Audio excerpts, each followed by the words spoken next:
Hey, what's going on, everybody? Man, welcome back. We're going to be talking about a little bit more about the foundation today. Today was a rainy day. Let me show you a quick video, basically what that looked like. So I pulled up on the job site earlier today, and this is what we saw. Boom, all muddy, rainy, and so we're just going to have to take a break. So the plumber can't work in this rain. The machines get stuck, they get logged, or they get mud logged, or whatever you want to call it. And so instead of trying to fight the mud, they just take the time off. So let me show you something that I think is important for you guys to know and understand. Regardless of whether you're going to be doing, where you're going to be doing your project, there's something that's super important that all city governments want you to have as a general contractor. One, you should try to do your best as an LLC. If you don't, it's not the end of the world. I think that you can still do this on your own. Obviously, there's some risks. I'm not giving you legal advice, but let me show you this real quick. One of the things that the city is going to require for you to have a liability insurance as a general contractor with them, because the last thing that they want to happen is for someone to get hurt on the job site and then the city be on the hook for someone getting hurt. Now, this policy costs a little bit under $2,000 for an entire year. As you can see here, we just got this policy renewed not too long ago. And essentially, this thing is just going to be just a cover. It's a CYA, cover your rear. It's a commercial liability, and these are some of the information, basically policy limits and stuff like that. And it's a kind of a standard policy. Your general contractors are going to be required to have something similar, and because actually, you know what? This policy was in effect, policy effective this day, and then it continues through September. But the point I'm trying to make is that you're going to have to pay for this stuff. You're going to have to get it. And here's the big thing, the big kicker for the city of Willis. They're going to want you to put them as a certificate holder. Now, can you have multiple certificate holders? Yes, absolutely. So, for example, if you go work in the city of Houston and they require one, the city of Conroe requires one, you don't have to get a brand new license every single time, but they're going to want this document on record with them so that in the event, God forbid, someone gets injured on the job site, they're not going to be liable for it. And if someone does try to sue the city, and the city's like, hey, we're protected. This guy has, some sort of a liability policy for personal injury and stuff like that. All right, guys, please don't go out there and try to jack me up because now you know that I have insurance. But this is a basic requirement, okay, for all general contractors, including your mechanical, your electricians, and your plumbers. They're required to have some sort of an insurance. The city of Wells is going to require that, or I should say, all city jurisdictions going to require some level of insurance. I wouldn't see why they wouldn't. Okay, so let's talk real quickly about the foundation. Let me get to that slide here real quick. This is where we were yesterday with the foundation. Here's a quick important thing that I think we need to just kind of talk about real fast. This stuff seems a little bit daunting. It was daunting to me. When I first started doing new construction, the one thing that I was really intimidated by was foundations because I had never done them. I had done framing before. I had done roofs. I've done windows, whole sheetrock, gutted a whole house, done all brand new electrical, done all brand new plumbing. I had done all new air conditioning in houses, but I had never done foundations. So it took me a little bit of time to kind of understand the process and the mechanics of how that whole thing works.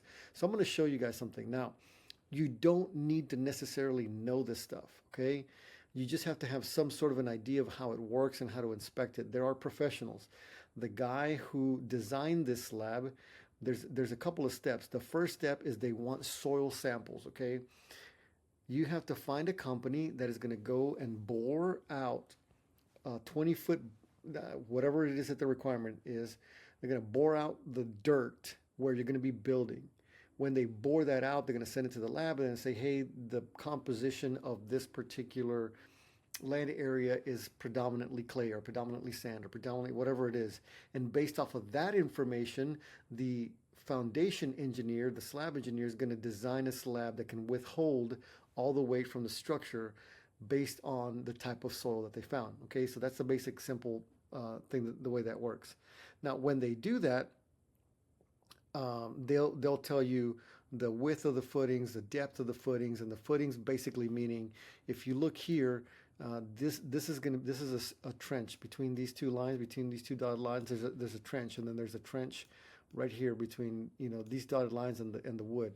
These are going to be the cables and the direction that they're going to be going, and so that's basically what we have going on here.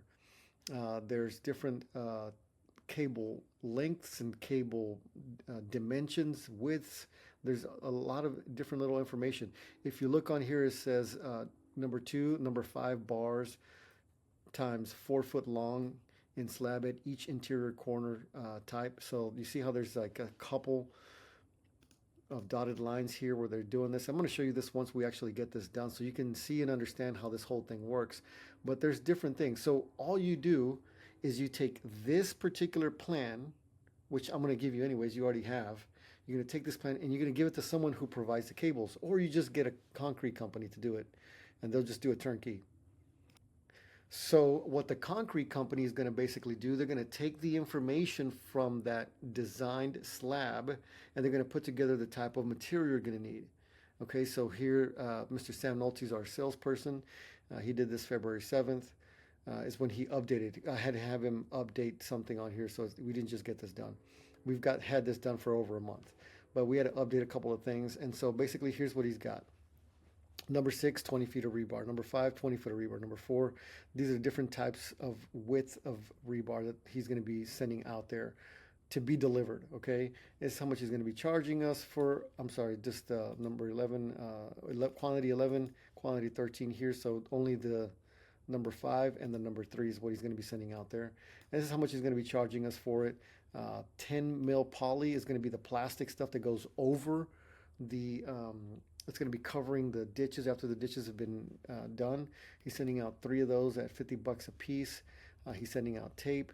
I told him to take off the mastic. If you look on here, if you look on the approved plans by the city, there's a big red sign here by the city that says do not apply tar or petroleum-based mastic to PVC piping. He does not want anything to do with that. Okay, last time we got in trouble for doing that, so we have to get rid of it.